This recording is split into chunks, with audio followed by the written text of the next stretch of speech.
Many failures like this in the past, our country remains still vibrant and strong. Once in a while, we have failures like this.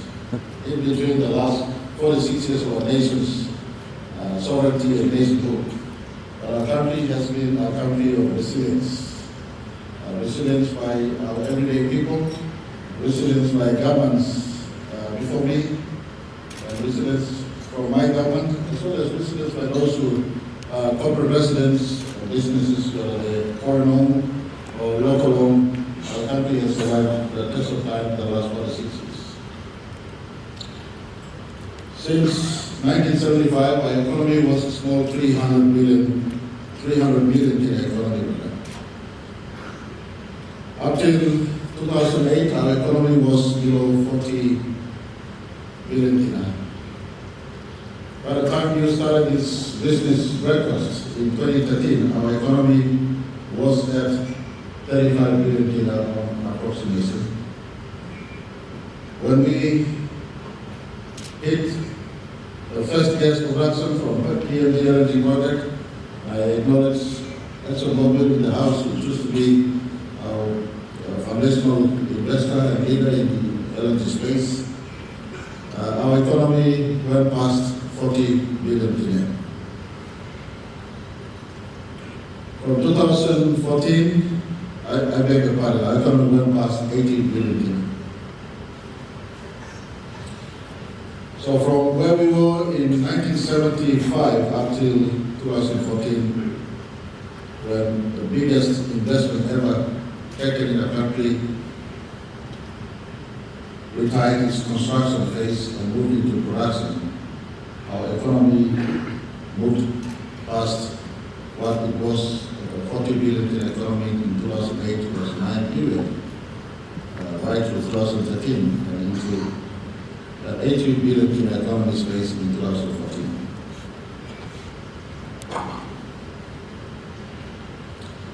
Today our economy is, for the first time, pushing past 100 billion economy. From 2014 to 2018, we grew our economy to around 80 to 90 billion economy. And from 2019 to 2021, we grew our economy now pushing past 100 billion economy. First time in our nation's history. That's our country. That to me is an indication that some fundamental foundations of our country still remain strong. I mean, it's many speculations all the time that this country has weak foundations. Of course, our economic foundations in every fiscal year may be shaken by government policies that you may feel is not good in one year or another year coming forward. But the foundational tenet of our democracy remains robust.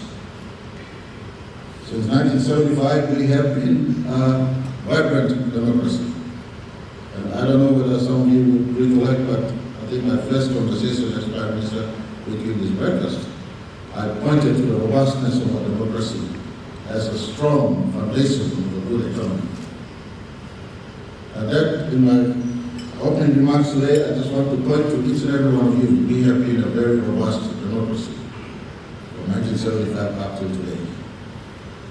Many parts of planet Earth do not enjoy the same robustness of democracy that Papua New Guinea enjoys today. I make this as part of my opening conversation to lead to your theme for today, so that you have peace of heart as businessmen and businesswomen, knowing that we're facing 2022 elections and you might be thinking something unsettling might be happening or something rattling might be happening in 2022, far from it. Papua New Guinea elections will come and go as it has always been, and our country will still remain progressive going forward into the future, irrespective of who comes in as Prime Minister or a combination of leaders who will be government. Our robustness of our democracy will stand the test of time going forward into the future. That's why, as foreign investors who are here today, or listening from abroad, or as resident foreign investor or domestic investors or local investors, you encourage that Papua New Guinea is a good place for investment right from our front. From a 300 million kina economy in 1975 into today, 46 years on, as a 101 billion kina economy, to me is a landmark indication that our country is a country of growth and opportunity, and it's not a country that we would see will fail in the future. And so as the young Prime Minister today, I just want to encourage every one of you. If you're already in this country, you're in the right place at the right time, or have been at the right place at the right time, and you must post yourself for the growth that is coming forward post 2022, and especially for the next 5 years. What do I see in the next 5 years? I see growth for this country. I see growth for this country, and I just indicated to you an indication of one super major investment led by ExxonMobil and this consortium that had a double impact on the economy, from a 40 billion kina economy to 80 billion kina economy, pre-production, and the economy was exacerbated and increased because of the construction dollar. We're now moving into a time in which in the next 5 years, our country will see Papua and Penang LNG going back to back in as far as construction is concerned. I just want to at this time take my head off to Total. We came in for Papua LNG, and ExxonMobil remains two of the super majors in as far as the energy sector is concerned globally. We now have residential and business addresses in our country. And I just want to step back as Prime Minister and give a round of applause on behalf of my country to both Total and Exxon who have chosen to invest in the country and our president as we speak.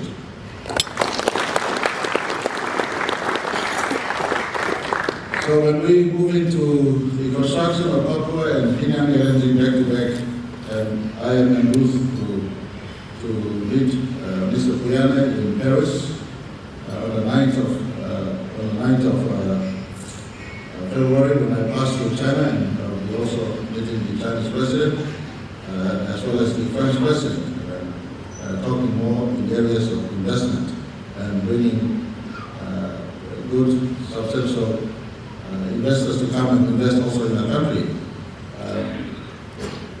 Total has indicated to us that from Papua LNG, we're moving into concluding pre-feed and feed simultaneously, and very soon in 2023, 2024, FID will be announced, and that means the construction starts. And hopefully the conversation we're having with ExxonMobil right now as we speak concludes on Penang. We'll do a back-to-back construction lineup on Penang and Papua and Penang for the next 6 or 7 years going forward. That is something I see in the horizon within the next 5 years. Another thing I see within the horizon within the next 5 years is Wafi coming on stream within the next 5 years. I see corporate opening up very, very soon as we finalize several agreements, conventional agreements, and the operating agreement with both Barrick and Kumul Minerals Holding Limited, which is almost a foregone conclusion. We're just getting through the landowner phases, and I say thank you to all our landowners who are on site with us, and very, very soon you will hear landowners coming and dwelling behind and getting this mine reopened for us going forward. So a lot of activities happening in the extractive industrial space. And I pay also my accommodation to other investors. I note Twitter in the house and all the other investors who have interest in our oil and gas space and mining space. As you will know, I did indicate to those in this particular space that changes taking place will be post 2025 going forward. But of course, the changes will not be without consideration to the rate of return on our investors. We totally understand that all our investors need to make money for the investments in our country. Now, the big resource is okay, but my special forte as government, and you want my view, my special forte as a government is for the other spaces in the economy to also be anchored and diversified. And so, we are encouraging our local investors, our super funds, and all those who are presently investment in our country. So look into other areas of business. And I point to you this morning right from our front. I point to you the areas of the services sector. I point to you the areas of our conversion of our natural resources, especially our sustainable resources, into areas of downstream processing. The next 5 years and beyond will be a special focus on our other resource sector, especially our sustainable renewable resource sector in agriculture, in forestry, in fisheries, to be given special focus. And as I make this trip to China and onward to France, later on in March or early April, I'll be visiting Indonesia. This visit is geared towards bringing businesses in the area, especially at the level where downstream industries can be expanded in our country, shifting away from just heavy reliance year in, year out on the oil and gas and mining into other industries we can be greatly known for, or we could be also a major force. Why I am focused on this area simply and especially in the food sector, Papua New Guinea sits in a very strategic part of planet Earth.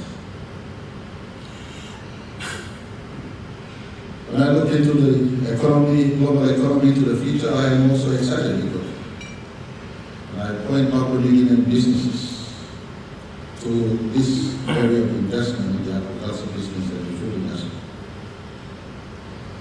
You have 110 million people in the Philippines who live in 300,000 square kilometers of land. They will have food security issues into the future. You've got 270 million Indonesians just a walk from us into their sovereignty. They will have food security into the future. You've got 1.5 billion people in China, 1.4 billion people in India. All of them have good relationship with Papua New Guinea at the bilateral level. And these are opportunities businesses in our country can harness for. And having a business address continually in our country is good simply because of the robustness of our democracy, as I did indicate earlier on. You sign an agreement with the state, no government into the future will break an agreement so long as the agreement is legal. And legally correct, legally sound, it is binding. You only have to ask Marape, who took over from Macedon in 2006, states and governments in and government out since 1989 respected the tendency of the agreement to run its course from 1989 to 2019 when it expired. That's what I mean by fundamental tenets of our democracy has been very strong because government in, government out, democracy respects the rule of law in our country. Our judiciary is something that is not usually expanded upon. Our judiciary remains totally independent and robust. Even if politics is played on and somebody worry about politics, as safe as possible because our judiciary is safe. And when I talk about the robustness of the democracy, I have a great faith, especially our judiciary, who will keep businesses and government relations safe all the time going forward. And for businesses who are here, I want you all to be encouraged to be in the right place, doing the right thing. Papua New Guinea, as I indicated on the headline, is a nation that only stands to grow into the future and will not slip back from where we are. Speaking as I look again into the future from a headline perspective, our government has worked on a 30-year plan that should see us by 2027 coming back to surplus budget. And if we want to aggressively retire, converting our surplus to retire our debts we carry in our books, then by 2034 we should have completely eliminated our debts we carry in government books. This is not something that myself or Ian Insaki decided. We allowed IMF, we allowed ADB, we allowed World Bank, we allowed our local partners to have a look at what we're doing. And the next 30 years we see possibly for our country also riding on those projects that I mentioned earlier and our intention to diversify our economy and moving into downstream processing in the food sector or in the forestry sector as I mentioned earlier. So, ladies and gentlemen, Papua New Guinea is a place of doing business. It's a good place of doing business.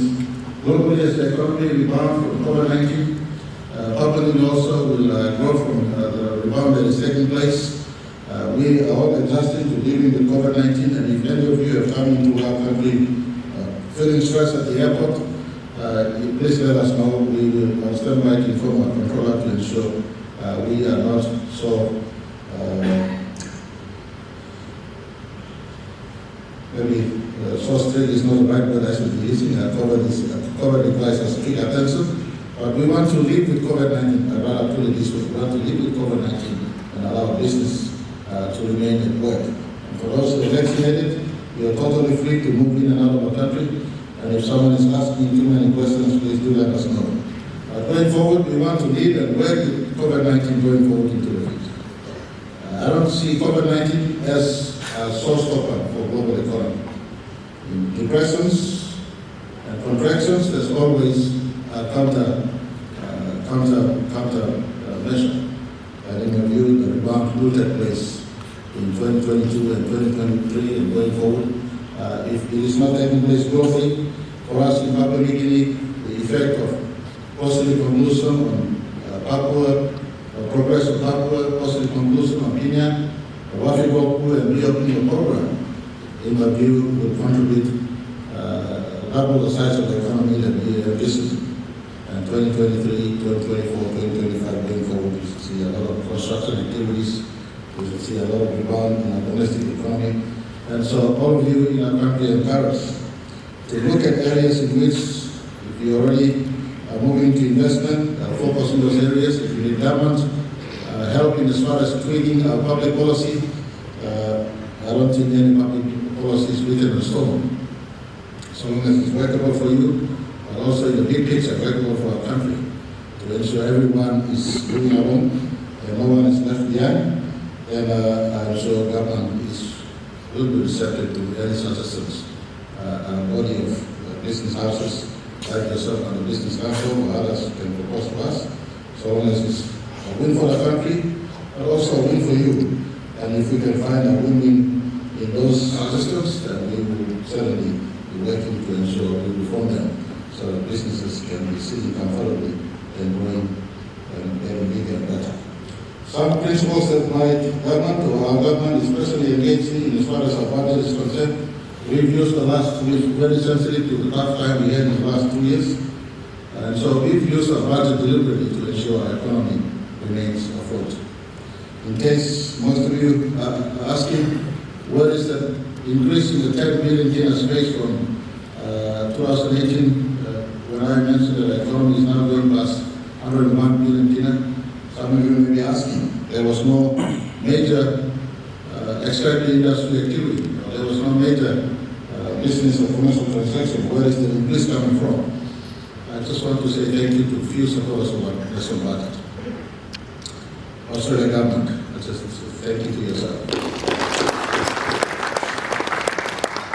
Japanese government, I say thank you to them. IMF and World Bank, and all our development partners. When we took office, we were able to put our government numbers on the table in 2019. And we were honest. We opened our books. We said, look at our book. This is the debt portfolio we have. This is our current numbers. And all had to look into our numbers. And we restructured and reconstructed our money plan. And we said we will go into a slightly higher deficit, but on a fiscal consolidation pathway of 5 years or so. And hopefully that should bring us back into surplus budget down the line. And last year, our Treasurer did confirm that by 2027, with input from IMF, and ADB, and World Bank, our 2027 ambition to come back to surplus budget remains very, very much so. So in the last 2 or 3 years, in 2019, we delivered a 17 billion Kina supplementary budget. In 2020, we delivered a 19 billion Kina supplementary budget proper. In 2021, we delivered a 20 billion Kina budget proper. The aggregate sum of that 3-year budget and the spending we target to spend on our domestic economy, retiring government debts. And for instance, if some of you read the headlines yesterday on our SOEs going broke, far from it, the SOEs haven't gone broke yet. The state-owned enterprises, KCAs, for instance, were paid 100 million by the government to retire PNG power bills that the state agencies carry. And these bills haven't been paid for a long time. We paid that last year. 100 million went to PNG power to retire the bill. This is an example of us using our three budgets we put together to ensure our economy stays afloat. Most of you who owed bills that state would have paid dues since 2015 SB Games, or since 2018 APEC, and so forth, you would have realized we start to clean up all the areas that we were carrying our books as a way of ensuring that money gets transferred to our businesses and to our local economy. We paid our districts and provinces in the sub-national government programs record investments to ensure that district programs and provincial programs have been run so that money gets transferred to the local economy. We ensured we subsidize our children's school fee. By subsidizing our children's school fee meant parents were retaining the equivalent in their pockets to ensure they were attending to their other needs. We ensure that we put money in our SME sector to get local SMEs to go to the banks and partner them in doing business, and you only have to ask PSP, who is mentioned as a very effective partner to government in the SME intention of the government to get SMEs to be growing. They are currently rolling out their own funds in partnership with 100 billion Kina partnership we have signed with them every year going forward for the next 10 years. You only have to ask the coffee growers and cocoa growers. We have put in place freight subsidy. We have put in place price support to ensure that the coffee, cocoa, and cacao growers in the rural PNG have something better and bigger than KinaBank, because price support and freight subsidy is being rolled out by government. We also invested in over 323 roads nationwide, small district roads, medium provincial roads, and major super roads that will be the major backbone of our economy going forward. Those road investments see over 2 billion Kina or so of transactions to them in the last 2 years. That means money has been going to the local construction company. They're going to the fuel buzzer, buying fuels. They're going to diesel, buying flex. No one knows diesel has announced good profits the last 2 years. And BSP also was making money in the last few years. You ask where this money come from? Simply because government in the last 3 years used a budget. Knowing very well the economy is struggling, we used a budget. 57 or 58 billion in the last 3 years. We're spending a budget. And so when someone talks about deficit budgeting, so long as the deficit budgets are invested in proper areas, then we keep the economy afloat as we reach our economy with the expected industry projects that I mentioned in the next 5 years. Hopefully, by 2027, we no longer will have deficit budgets and go into surplus time in our country.